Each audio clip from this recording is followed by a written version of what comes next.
الحمد لله رب العالمين والعاقبة للمتقين والصلاة والسلام على سيد الأنبياء والمرسلين.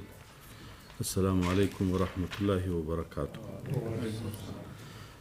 له تاسو درنو صرافانو څخه مننه کوم چې د افغانستان بانک ته مو تشریف راوړئ.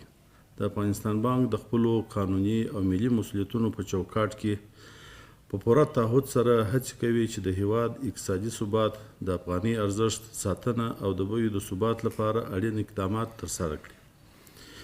د بیو او د اسعارو د تبادلې په نرخونو کې بدلونونه نه یوازې زموږ په هیواد کې بلکې د نړۍ په ډیرو هیوادونو کې رامنځته کیږي.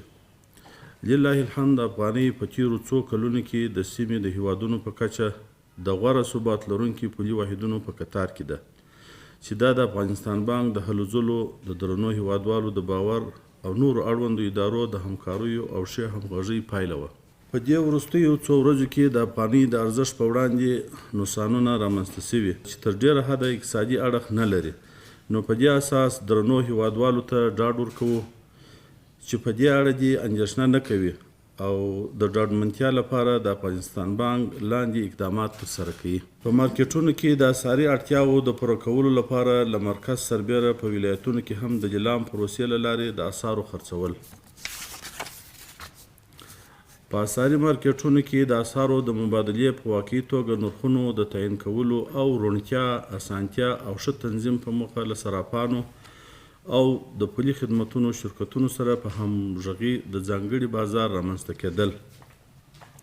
په همدې اساس له درنو صرافانو څخه غوښتل کیږي چې د ملي ګټو په پام کې نیولو سره د احتکار او د اسعارو له قاچاق څخه د مخنیوي په برخه کې په جدي توګه همکاري وکړي. له سرغړونکو سره به د اړوندو ادارو له لوري قانوني چلند ترسره کیږي. همدارنګه له درنو هیوادوالو څخه هم غواړو چې د ملي مسؤلیت په پام کې نیولو سره د سوداګریزو راکړو ورکړو پر مهال افغانۍ وکاروي او په بې ځایه اوازو باور ونه کړي.